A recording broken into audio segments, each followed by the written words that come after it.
নওশাদ ভাই একরকম লোক যেনার বিষয়ে কেউ একটা নেগেটিভ কথা বলতে পারে না। ব্যক্তিগতভাবে উনি খুবই সৎপুরুষ, খুবই ভালো লোক, মিষ্টি মানুষ আমি বলি। ওনার মতো নেতা যখন আমাদের দেশে আমাদের রাজ্যে আসবে, আমাদের রাজ্যের উন্নয়ন তো হবেই হবে, কিন্তু সব থেকে ভালো হবে আমাদের এই যে ভাইচারাটা, একসঙ্গে থাকার জিনিসটা, এই খুব ভালো করে হয়ে যাবে। তো ভাঙড়ে ভাইজান আসুক, আর এই রাজারহাট বিধানসভায় এই যান আসুক, এইটাই আমার কামনা, এইটা আমি লোকদের থেকে দোয়া চাই, আশীর্বাদ। প্রচার আমরা চালু করেছি এই পাথরঘাটা হিন্দু মিলন সমিতি থেকে। তারপরে আমরা গড়িয়া ঢুকেছি, কালিকাপুর যাব, তারপরে আমরা যাব কাশীনাথপুর, এই মোহাম্মদপুর রাস্তায় হয়ে আমরা কালিকাপুর, তারপরে কাশীনাথপুর যাব।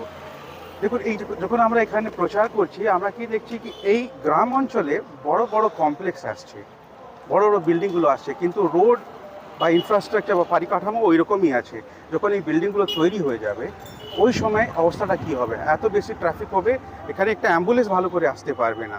এই জিনিসটা নিয়ে আমাদের এলাকার বিধায়ক যিনি হবেন, ওনাকে কিন্তু মনে রাখতে হবে, এই পুরো অঞ্চলে আমাদের রোডগুলো, রাস্তাঘাটগুলো খুব ভালো করে গোছাতে হবে। আমরা দেখেছিলাম আজকে আপনারা ওই আসছিলেন তৃণমূলের কর্মীরা, তারা হাতছানি করছে, কি বলবেন?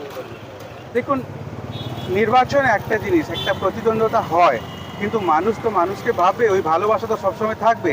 আমরা যখন নিজের প্রচার করছিলাম, ওই সময় তৃণমূলে একটা র্যালি আসছিল, একটা ভালো ভদ্রলোক হওয়ার মতন আমি ওদেরকে একটু হাই করেছি, বাই বাই করেছি, ওরা ওই রকমই রেসপন্স দিয়েছে, ওই রকমই ওরা করেছে। এটা খুবই ভালো জিনিস।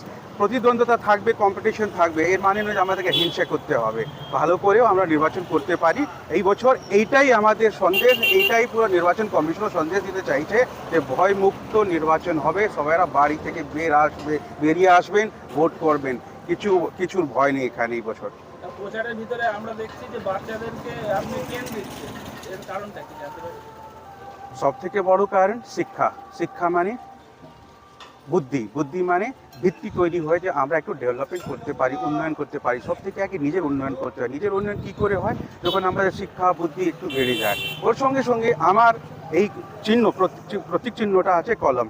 কলম এই কারণে আমরা নিয়েছি যে আমাদের পার্টির একটা সিদ্ধান্ত ছিল শিক্ষা সমৃদ্ধি পার্টি, যে সবার শিক্ষা সবার সমৃদ্ধি। যতক্ষণ শিক্ষা হবে না, সমৃদ্ধি আসবে না। শিক্ষা আমাদের সমাজের ভিত্তি। আর কলম একটা চিহ্ন, এই যে কলমটা একটা খুবই স্ট্রং মেসেজ, একটা খুবই বড় স্ট্রং মেসেজ।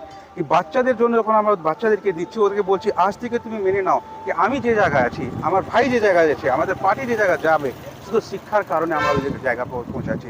তোমরাও যেতে পারো, তোমার গ্রাম দিকে হোক বা শহরের দিকে হোক, যদি তোমার মনে এই জিনিসটা বসে যায় যে শিক্ষা, কলম নিয়ে যাবো আমরা, সেটা দিচ্ছি, শিক্ষা যদি তুমি করতে পারো, ভালো করে শিক্ষা গ্রহণ করতে পারো, তুমি আগে, অনেক আগে চলে যাবে, তোমায় কেউ থামাতে পারবে না। সাধারণ মানুষের সাড়া কেমন পাচ্ছে?